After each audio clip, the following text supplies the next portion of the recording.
ಈಗಾಗಲೇ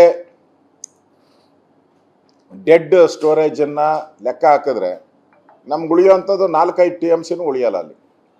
ಈಗ 4 TMC ಅವ್ರಿಗೆ ನೀರು ಬಿಡ್ಬೇಕು. ನಾವು ಪ್ರತಿದಿನ 3500 ಕ್ಯೂಸೆಕ್ಸ್ ನೀರನ್ನು ಬಿಡಬೇಕು.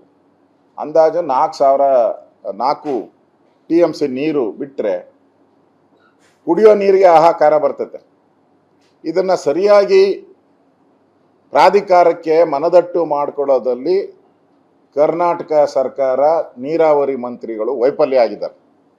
ಇಷ್ಟ ಇಲ್ಲದ ಖಾತೆಯನ್ನು ಕೊಟ್ಟು, ಪಾಪ ಅವ್ರದ್ದೇನು ತಪ್ಪಿಲ್ಲ, ಇಷ್ಟ ಇಲ್ಲದ ಖಾತೆಯನ್ನು ಕೊಟ್ಟು ಇವತ್ತು ಕರ್ನಾಟಕದ ಹಳೆ ಮೈಸೂರು ಭಾಗದ ಜನರಿಗೆ ಒಂದು ರೀತಿ ಕಾಂಗ್ರೆಸ್ ಪಾರ್ಟಿ ದ್ರೋಹ ಬಗ್ದಿದೆ. ಭಾಳ ಇಂಪಾರ್ಟೆಂಟ್. ಯಾಕೆ ಹಿಂಗೆ ಮಾಡ್ತಾ ಇದ್ದಾರೆ ಅಂದರೆ, ತಮಿಳ್ನಾಡಲ್ಲಿರೋದು ಇಂಡಿ ಸರ್ಕಾರ, ಕಾಂಗ್ರೆಸ್ ಬೆಂಬಲಿತವಾದಂಥ ಸರ್ಕಾರ. ಕೇಂದ್ರದ ಒತ್ತಡದಿಂದ ಏನೋ ಇರಬೇಕು, ನೀವು ಸ್ವಲ್ಪ ಲೀನಿಯನ್ಸ್ ಕೊಡಿ ಅಂತ ಅಲ್ಲಿ ಕಾಂಗ್ರೆಸ್ ಹೈಕಮಾಂಡನ್ನು ಮೆಚ್ಚಿಸೋಕ್ಕೋಸ್ಕರ ಇವತ್ತು ಕಾವೇರಿ ನೀರನ್ನು ತಮಿಳುನಾಡಿಗೆ ಬಿಡೋ ಮುಖಾಂತರ ಈಗಾಗಲೇ ಮಂಡ್ಯದಲ್ಲಿ ಬೀದಿಗಿಳಿದು ಹೋರಾಟವನ್ನು ಪ್ರಾರಂಭ ಮಾಡಿದ್ದಾರೆ.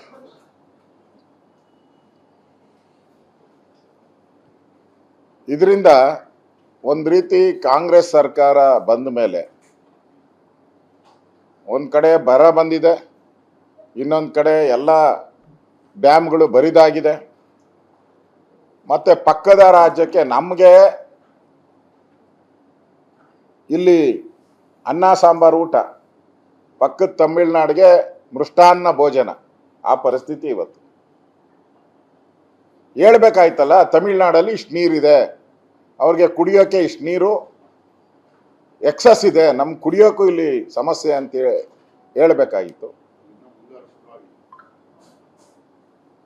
ಇನ್ನೂ ಗ್ಯಾರಂಟಿ ಇಲ್ಲ, ಮಳೆ ಬರೋದು ಗ್ಯಾರಂಟಿ ಇಲ್ಲ, ಇನ್ನು 15 ದಿನ ಏನು ಗ್ಯಾರಂಟಿ ಇಲ್ಲ.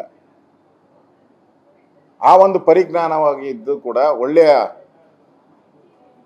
ಕಾನೂನು ತಜ್ಞರ ಜೊತೆ ಚರ್ಚೆ ಮಾಡಿ ಮುಖ್ಯಮಂತ್ರಿ ಡೆಲ್ಲಿಯಲ್ಲಿ ಹೋಗಿ ಮಂತ್ರಿಮಂಡಲ ರಚನೆ ಮಾಡೋಕ್ಕೆ 3 ಬಾರಿ ಹೋಗಿದ್ದಾರೆ. ಇದುವರೆಗೂ 3 ಬಾರಿ ಹೋಗಿದ್ದಾರೆ.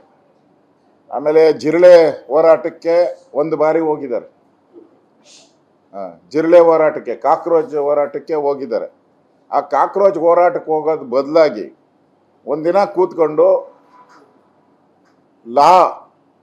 ಒಳ್ಳೆ ಲಾಯರ್ಸ್ ಜೊತೆ ಡೆಲ್ಲಿಯಲ್ಲಿ ಕೂತ್ಕೊಂಡು ಮಾತಾಡಿ ಎಕ್ಸ್ಪ್ಲೈನ್ ಮಾಡಿ ಸಮಯ ಕಳೆದಿದ್ರೆ ಈ ಪರಿಸ್ಥಿತಿ ಇವತ್ತು ಬರ್ತಾ ಇಲ್ಲ. ಕಾಕ್ರೋಚ್ ಪಾರ್ಟಿ ಜೊತೆ ಹೋಗಿ ಕೂತ್ಕೊಳ್ಳೋಕ್ಕೆ ಟೈಮ್ ಇದೆ. ಮುಖ್ಯಮಂತ್ರಿ ಆದವ್ರಿಗೆ ಈ ಕಾವೇರಿ ಪ್ರಾಧಿಕಾರದ ಆರ್ಗ್ಯುಮೆಂಟ್ ಡೇಟ್ ಗೊತ್ತಿದ್ರೂ ಸಹ ಯಾವುದೇ ಲಾಯರ್ಗಳನ್ನು ಭೇಟಿ ಮಾಡಿಲ್ಲ ಮುಖ್ಯಮಂತ್ರಿ.